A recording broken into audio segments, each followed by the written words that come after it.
Hi viewers, ఇప్పుడు మనతో hero Srikaran గారు ఉన్నారు. ఆయనతో కాసేపు చిట్చాట్ చేద్దాం. హలో అండి. హాయ్. మీరు ఇప్పుడు దాకా 2 సినిమాలు చేస్తున్నారు కదా, మీకు ఫిలింలో రావాలని ఎప్పుడు అనుకున్నారు? ఎలా రావడం జరిగింది? నేను యాక్చువల్లీ చిన్నప్పటి నుంచి నాకు మూవీస్ చేయాలి, మూవీస్లో హీరో అవ్వాలని యాక్చువల్లీ లేదు. యాక్చువల్లీ నేను చిన్నప్పుడు క్రికెటర్ అవ్వాలన్న ఎక్కువ గోల్తోని, ఎక్కువ అంబిషన్తోని క్రికెట్ రూట్లో ట్రావెల్ అయ్యేవాడిని. క్రికెట్ రూట్ ట్రావెల్ అయినాక ఆఫ్టర్ ఇంటర్ కంప్లీట్ తర్వాత ఇంటర్ యాక్చువల్లీ బౌన్స్లో చేశాను. యాక్చువల్లీ క్రికెట్ కోసం అనేసి టోర్నమెంట్స్ ఆడాలనేసి ఈసీఎల్ బౌన్స్లో లాంగ్ ఇక్కడ నుంచి పేరెంట్స్ వద్దంటున్నా, వాళ్ళు లేదు ఎంపీసీ గ్రూప్ తీసుకొని సిఈసీ వద్దంటున్నా కానీ నేను క్రికెట్ ఆడాలి, నేను క్రికెటర్ అవుతానని చెప్పి దాంట్లో జాయిన్ అయ్యా. యాక్చువల్లీ అప్పటికి నేను వెళ్ళిన కాలేజ్ టైంలో అమీర్పేట్, ఎస్ఆర్ నగర్ అంత డెవలపింగ్ ఏరియాస్, సైనిక్పురి, మా కాలేజ్ సైనిక్పురి అంత డెవలప్ కూడా కాదు. కానీ అందరు అనేవాళ్ళు అక్కడే పెద్ద పెద్ద ఎడ్యుకేషన్ ఇన్స్టిట్యూషన్స్ ఉండగా నువ్వు అక్కడ నుంచి మళ్ళీ ఇక్కడ రావడం ఏంది అనేసి అనేవాళ్ళు. అయినా కానీ స్పోర్ట్స్ కోసం అని అక్కడ స్పోర్ట్స్ బాగుంటుందని జాయిన్ అయ్యాను. అది ఇంటర్ కంప్లీట్ అయిన తర్వాత డిగ్రీకి వచ్చాక ఎంఎన్ఆర్ కాలేజ్కి వచ్చాను. అక్కడ యాక్చువల్లీ ప్రిన్సిపల్ మదర్ వాళ్ళ ఫ్రెండ్ అవ్వడం వల్ల ఎంఎన్ఆర్ కాలేజ్లో జాయిన్ చేస్తున్నాను. సో అక్కడ క్రికెట్ కానీ స్పోర్ట్స్ కానీ అంత లేవు, ఓన్లీ ఎడ్యుకేషన్గా ఉండేది. అక్కడ నుంచి కొంచెం క్రికెట్కి ప్లస్ ఎడ్యుకేషన్కి కాంట్రవర్సీలాగా ఎడ్యుకేషన్ రూట్లోకి మళ్ళీ రావడం జరిగింది.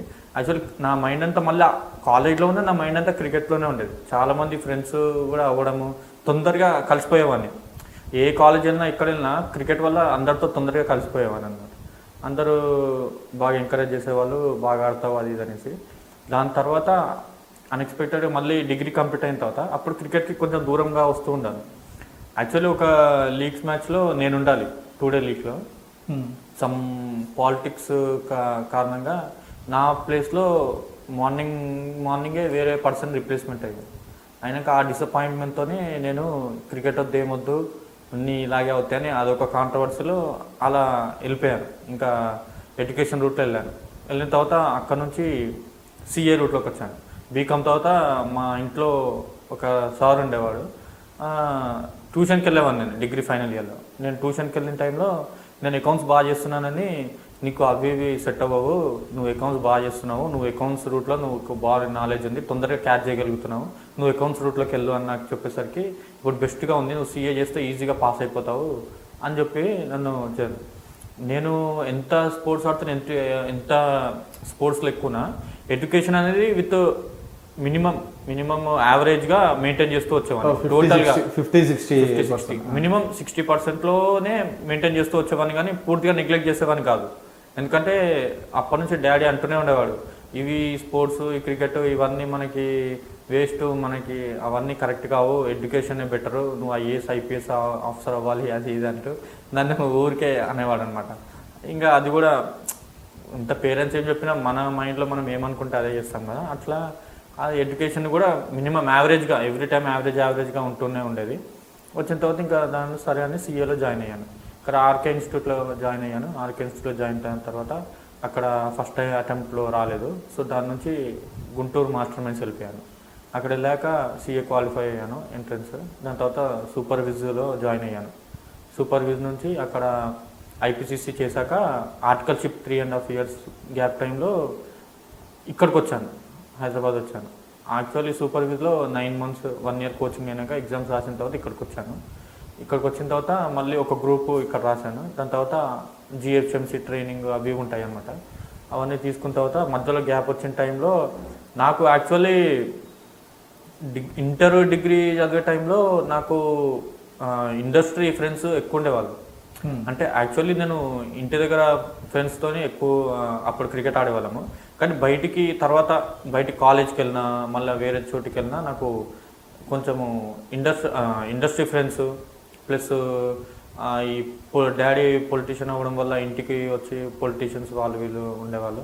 అట్లా వాళ్ళతో ఎక్కువ కాంట్రడిక్షన్ ఎక్కువ, కమ్యూనికేషన్ ఎక్కువ వాళ్ళు ఉండడం వల్ల ఒకసారి డాడీ క్యాన్వాసింగ్ అయిన టైంలో నాకు ఇండస్ట్రీ పర్సన్ పరిచయం అయ్యారు.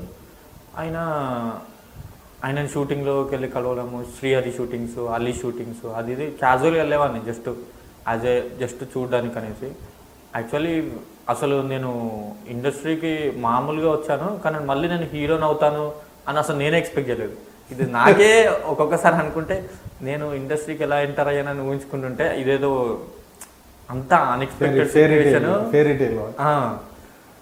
యాక్చువల్లీ ఫైనాన్స్ డాడీ ఫైనాన్స్ ఇచ్చేవారు. యాక్చువల్ అయితే నేను కూడా అప్పుడు మధ్యలో కొద్దిగా ఫైనాన్స్ ఇచ్చేవారు. ఇండస్ట్రీ ఫ్రెండ్కి ఫైనాన్స్ ఇచ్చిన టైంలో ఆ ఫైనాన్స్ కలెక్షన్ కోసం అని మీరు కూడా ఫైనాన్షియల్గా కూడా ఫైనాన్స్ అప్పుడు డాడీ కలెక్షన్స్ నేనే చేసాను అనమాట. ఓకే. మామూలుగా ఇట్లా చిట్స్ అవి ఉన్నప్పుడు నేను కలెక్ట్ చేసినప్పుడు ఆయనకి ఇచ్చిన టైంలో ఇంకా ఆయన అక్కడ షూటింగ్స్కి వెళ్ళే టైంలో ఇంకా ఆ పార్ట్లో ఆయన షూటింగ్లో ఉన్నప్పుడు అక్కడ వెళ్ళేవాడిని. అట్లా అట్లా అట్లా అది ఆ ఇండస్ట్రీ వాతావరణం అది వచ్చేసింది. అన్ఎక్స్పెక్టెడ్గా ఈ మూవీస్లోకి రావడం జరిగింది. ఇంకా వాళ్ళు కూడా ఒకసారి చెయ్యి ఇంకా నాలో ఆర్టిస్ట్ ఉన్నాడని నాకే తెలియకపోతుండే. యాక్చువల్లీ స్కూల్లో కూడా నేను క్రికెట్ అనే మైండ్నే ఉండేవాడిని, కానీ అల్లరి మటుకు బాగా చేసేవాడిని. క్లాస్లో ఉన్న ఇంటర్ కాలేజు, డిగ్రీ కాలేజు మామూలుగా కాదు అసలు. ఫుల్ వాళ్ళని వీళ్ళని ఏడిపోయడము, లెక్చరర్స్తో కామెడీ చేయడము క్లాస్లో అన్నీ ఉండేవి. అట్లా నాలో ఆర్టిస్ట్ ఉన్నాడని గుర్తించింది వేరే పరిచయమైన ఇండస్ట్రీ అతను. నీలో ఆర్టిస్ట్ ఉన్నాడు, నీకు తెలియట్లేదు, నువ్వు ఒకసారి ట్రై చేస్తే తెలుస్తుంది అన్న ఆ మైండ్లో అలా ఇండస్ట్రీకి రావడం జరిగింది. ఎగ్జాక్ట్లీ. మీరు ఇంతకుముందు ఫస్ట్ మూవీ వచ్చేసి హైటెక్ లవ్, ఇప్పుడు best lovers. So 2 love stories, same director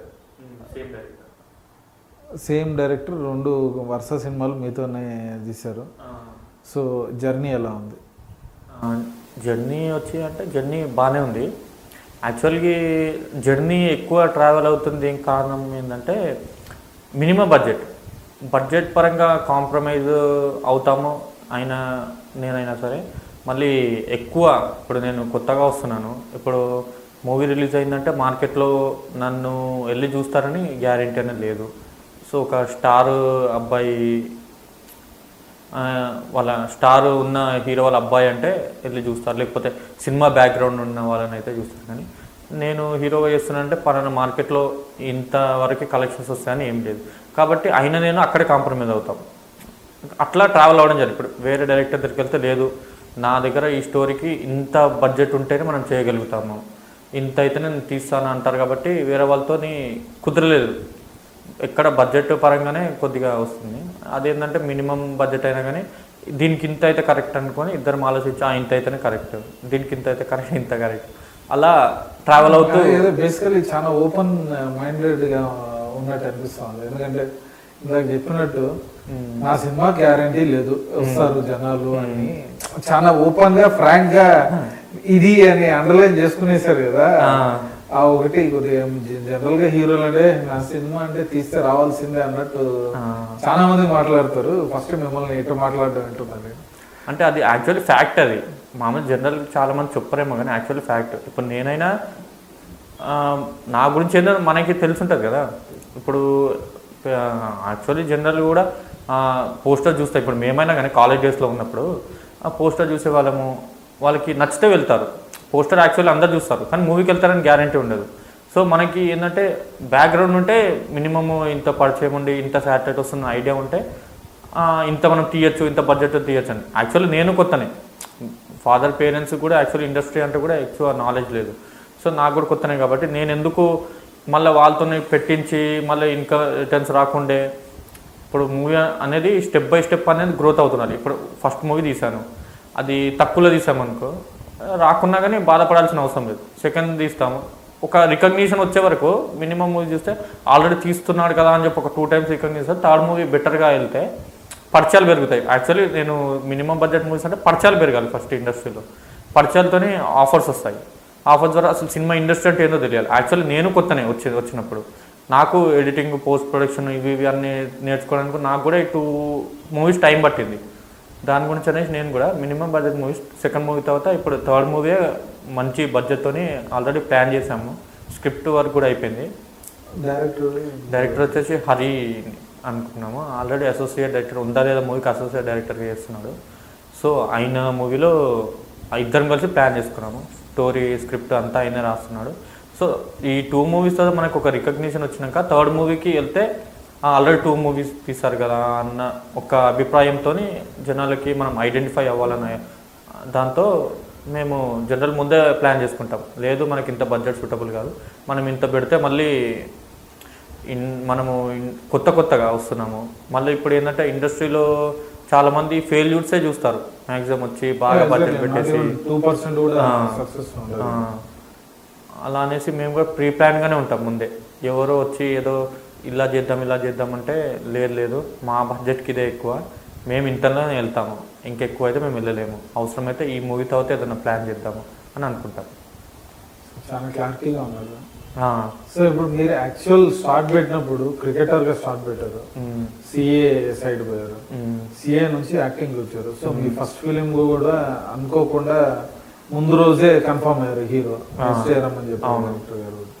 so direct ఏ యాక్టింగ్ క్లాసెస్ లేకుండా వెళ్ళినప్పుడు మీకు ఎలా అనిపించింది?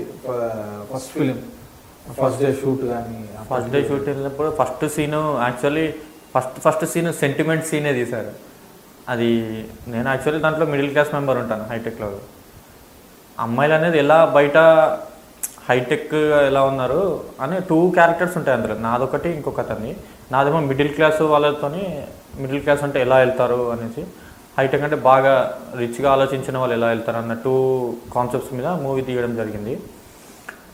ఫస్ట్ సెంటిమెంట్ వచ్చేసరికి ఫస్ట్ కొంచెం చెమటలు పట్టడము, ఆ కెమెరా ముందు పెట్టంగానే ఇదేంది చేయాలన్నట్టు కొంచెం ఫియర్ అయింది. స్లోగా అది అయిపోయాక ఫ్రెండ్స్ వచ్చి అడిగేవాను అనమాట. అంటే యాక్చువల్లీ అంతకుముందు వాళ్ళతో కొద్దిగా కమ్యూనికేషన్ ఉండడం వల్ల వాళ్ళని వెళ్ళి అడిగాను అనమాట, ఏమన్నా ఎలా వచ్చిందంటే. ఇంకా వాళ్ళు కూడా కొత్తనే, వాళ్ళు కూడా ఓకే బాగానే ఉంది అదేసరి కొంచెం ధైర్యం వచ్చి స్లోగా ఒక 2-3-4 సీన్స్ ఒక 2-3 డేస్ ఇబ్బంది పడ్డ తర్వాత మళ్ళీ కామన్గా అయిపోయింది. సో ఇప్పుడు హీరోయిన్తో రొమాన్స్ ఇది యాక్ట్ చేయాలన్నప్పుడు ఇప్పుడు అంతా కన్వీనియంట్గా అనిపించారు మీకు? లేదు, అది ఫస్ట్ హీరోయిన్తోనే. యాక్చువల్లీ నేను ఎక్కువ కమ్యూనికేషన్ కూడా అమ్మాయిలతో కమ్యూనికేషన్ కూడా తక్కువే చిన్నప్పటి నుంచి అయినా కానీ, మాట్లాడడము పోస్టర్స్ కూడా తీయాలి అంటే మన పోస్టర్ కోసం సెపరేట్ ఫోటో షూట్ ఉంటుంది, ఖచ్చితంగా కొద్దిగా హాట్ గానే తీస్తారు. సో మీకు ఎలా అనిపించింది? అది చాలా ఇబ్బంది పడాల్సి వచ్చింది. ఫస్ట్ షివర్ అయ్యాను. ఫస్ట్ స్లోగా అది అలవాటైంది. కానీ ఫస్ట్లో చాలా భయపడ్డారు మాట్లాడాలన్నా. మళ్ళీ డైలాగ్స్ ఉన్న టైంలో కూడా కెమెరా దగ్గర తీసుకొచ్చినప్పుడు మళ్ళీ ఫోటో చూసే టైప్లో. యాక్చువల్గా మనము మూవీస్లో ఒకటే జనరల్గా అనుకుంటారు వీళ్ళ మధ్య కెమిస్ట్రీ అది అనుకున్నాం, కానీ అక్కడ చేసే టైంలో కొత్తలో చాలా ఫియర్గా ఉంటుంది స్టార్టింగ్లో. తర్వాత మనకు అలవాటైన టైంలో ఓకేగా ఉంటుంది, కానీ నాకైతే చాలా టెన్షన్ అయ్యేది ఫస్ట్లో. సో ఓవర్కమ్ చేసి ఏమైనా చేశారా జనరల్గా? ఓవర్కమ్ అది మనము చేస్తుంటాం మామూలుగా. ఓవర్కమ్ అంటే తర్వాత పక్కకు వచ్చాక ఏం చదువుతున్నారు, మీరు ఎక్కడ ప్రాపరు, అది అలా కాన్వర్సేషన్ అలా కమ్యూనికేషన్. ఇందాక చెప్తున్నప్పుడు మీ ఫాదర్ పొలిటికల్ బ్యాక్గ్రౌండ్ అన్నారు. అవును. యాక్చువల్ మీ ఫాదర్ గురించి కొద్దిగా చెప్తారా? ఏ పార్టీ? మా ఫాదర్ వచ్చేసి 25 years. ఫాదర్ పేరు వచ్చి కుమార్ చౌదరి గారు. సో 25 years బీజేపీలో వర్క్ చేశారు. 20 తర్వాత సపరేట్గా ఓన్ పార్టీ ఒకటి ఎస్టాబ్లిష్ చేశారు. చేసిన తర్వాత ఆయన politics background plus politics minded totally. ఇప్పుడు ప్రజెంట్కి వచ్చి మొన్న ఎంఐఎం నుంచి పోటీ చేశాము. అంతకుముందు మా బ్రదర్ కూడా యాక్చువల్లీ పాలిటిక్స్లో పోటీ చేశారు. ఫాదర్ వచ్చేసి own party Samaikyandhra party establish చేసిన తర్వాత దాంట్లోనే ఎమ్మెల్యేగా సన్నద్ధంగా డివిజన్ నుంచి పోటీ చేశారు. ఓకే, అది పోటీ కూడా చేస్తున్నారు. సపరేట్ అయిపోయింది కదా అప్పటికి సపరేట్ అవ్వలేదు. ఇది 10 years బ్యాక్ పార్టీ పెట్టిన time. 10 years back 10 years back నుంచి ఎస్టాబ్లిష్ చేసిన తర్వాత సపరేట్ డివిజన్ అయిన తర్వాత పార్టీ కొలాప్స్ అయిన తర్వాత. సో మీరు ప్రాపర్ తెలంగాణ కదా, సో మీరు తెలంగాణ సపోర్ట్ చేయకుండా ఇప్పుడు మీ ఫ్యామిలీ మొత్తం సమైక్యాంధ్ర సపోర్ట్ చేయడానికి కారణం ఏంటంటే ఇప్పుడు ఎవరి ఒపీనియన్స్ వాళ్ళకు ఉంటాయి. యాక్చువల్లీ అంటే నాది చిన్నప్పటి నుంచి నేను పాలిటిక్స్లో, డాడీ పాలిటిక్స్ అయినా కానీ నేను ఎప్పుడు పాలిటిక్స్లోకి ఇన్వాల్వ్ అవ్వలేదు. నాకెప్పుడు ఆ మైండ్ రాలేదు పాలిటిక్స్లోకి వెళ్ళాలి ఇలా అనేసి. ఎవరి ఒపీనియన్, డాడీ ఒపీనియన్ ఏంటంటే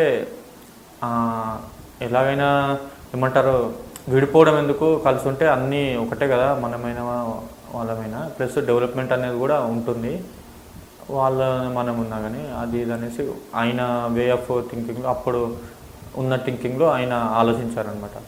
ఆయన థింకింగ్ ప్రకారం ఆయన వెళ్ళాడు. అంటే కలిసి ఉంటేనే బెటర్ ఏమో ఆయన ఒపీనియన్లో ఆయన రేజ్ చేశారు. దాని గురించి ఆ ఒక్క దాని గురించి బీజేపీ నుంచి బయటికి రావడం జరిగింది.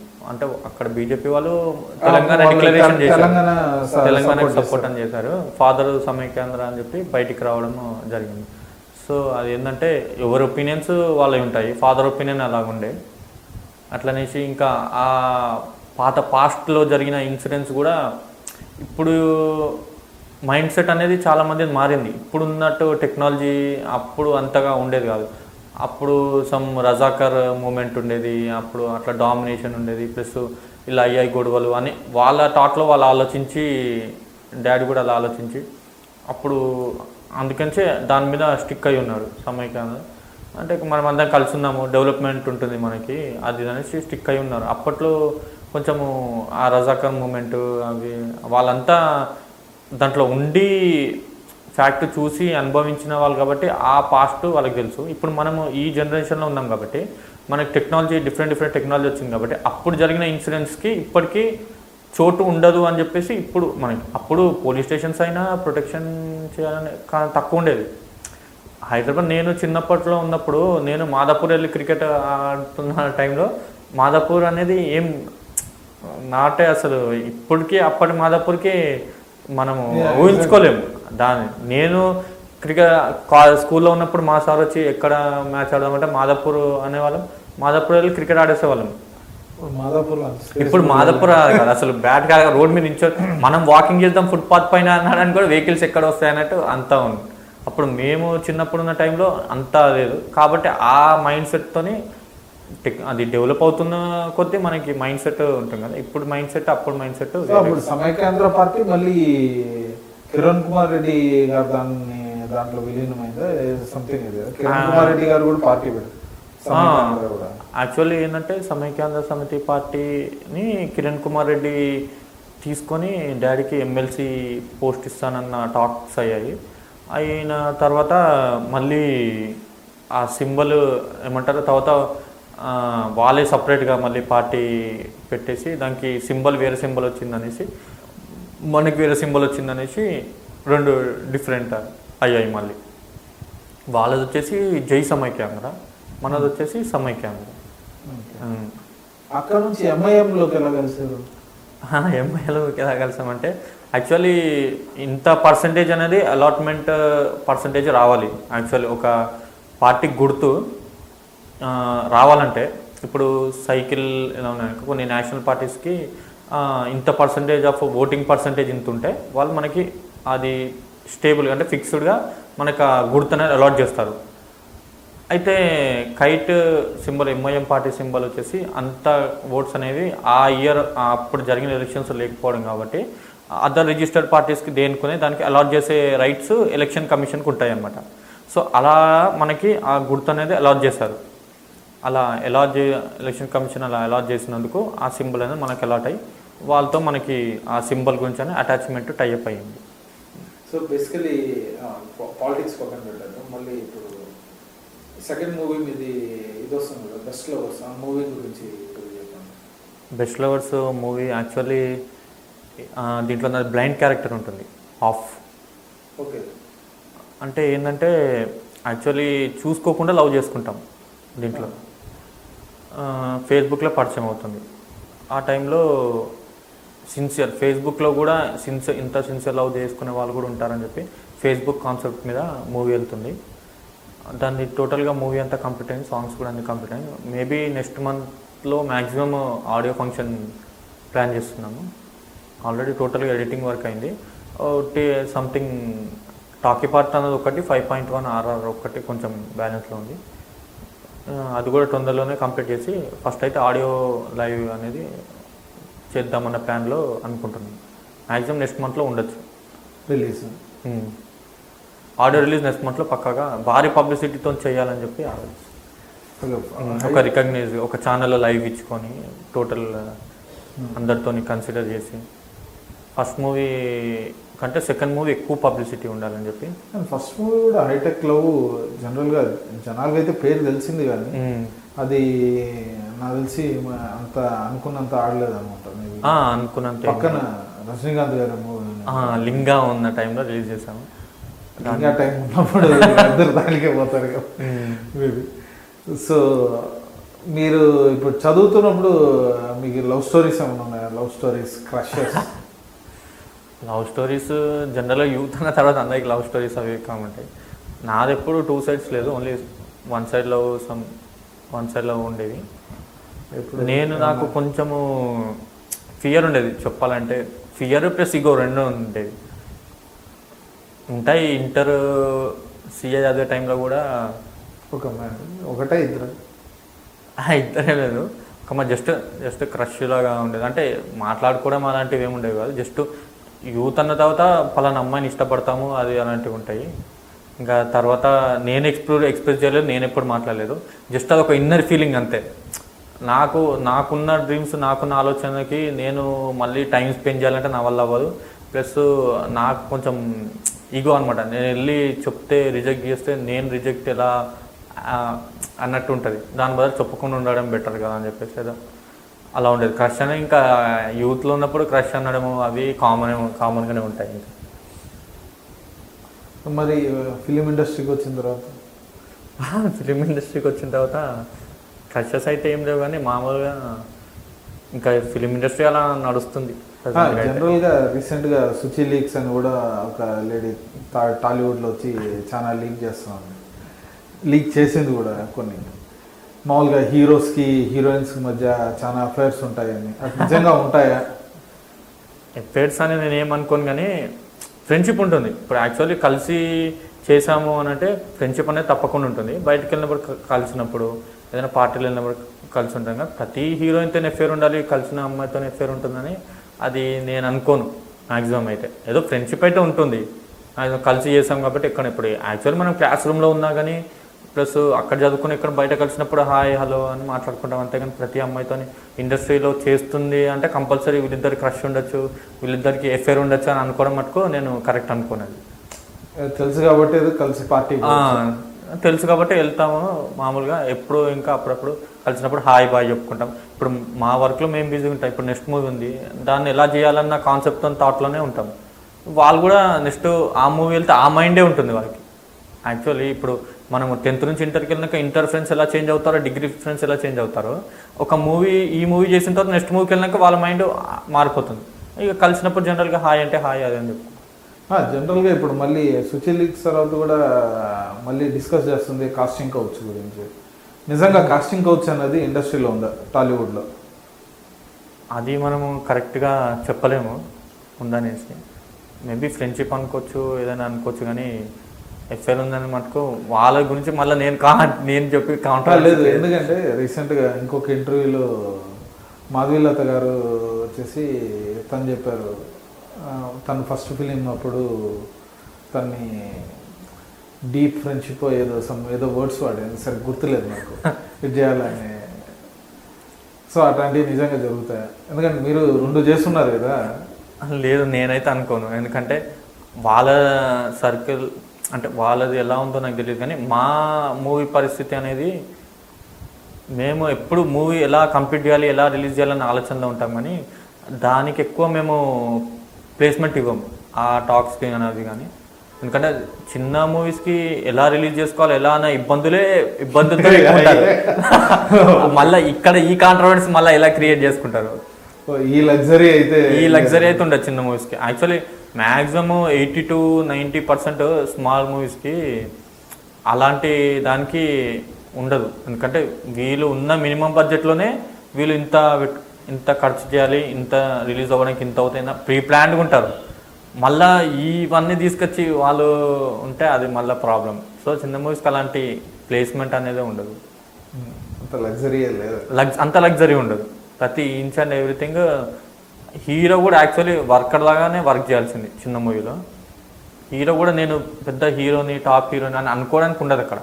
ఏదన్నా అవసరము ఉన్నా, ఏదన్నా చిన్న చిన్న ఉన్నా మనమే చూసుకోవాల్సి వస్తుంది. సో అయితే కంఫర్టబుల్గా ఉన్నారట కదా చిన్న మూవీస్లోనే? చిన్న మూవీస్లో అలాంటిది ఏమి రాదు, మామూలు క్యాజువల్. జనరల్గా వచ్చే హీరో అంతా కూడా మాస్ హీరో అయిపోవాలా అన్న దీంట్లో ఉన్నారు.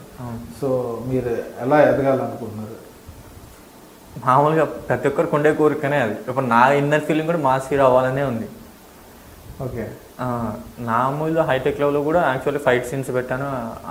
ఫైట్ సీన్ ఉంటే మాస్ హీరో అని కాదు కదా. ఇప్పుడు జనరల్గా మనకి ఒకప్పుడు చూసుకున్నారు అంటే మనకి జోనర్కి ఒక హీరో ఉండేటోళ్ళు, మనకి ఫ్యామిలీ సబ్జెక్ట్స్ తీసేకంటూ కొంతమంది ఉండేటోళ్ళు, కామెడీకి అంటూ కొంతమంది ఉండేటోళ్ళు, మాస్కి ఒకరిద్దరు ఉండేటోళ్ళు, వాళ్ళ జోనర్లో వాళ్ళు సేఫ్ ఉండేటోళ్ళు. సో ఒకరికొకరు పడే అంటే పెద్ద కొలిషన్ ఉండదు, ఏముండదు, పెద్ద ఫైట్ ఏమి.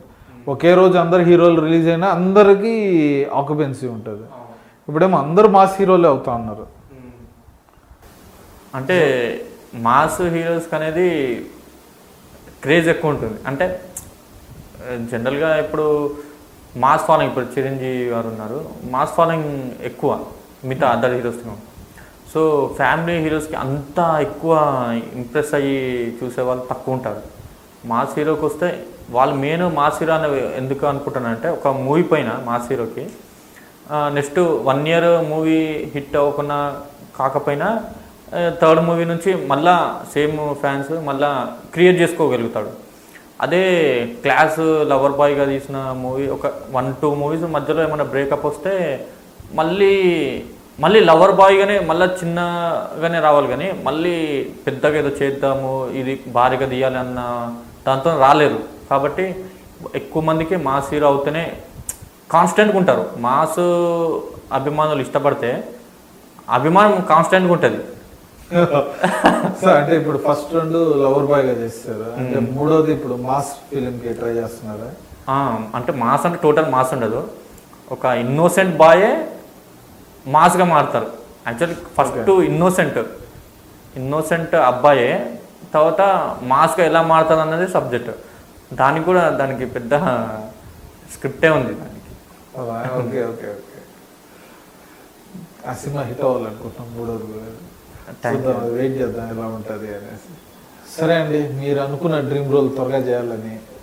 థ్యాంక్ యూ అండి, మాతో టైం స్పెండ్ చేసినందుకు. థ్యాంక్స్. థ్యాంక్ యూ అండి.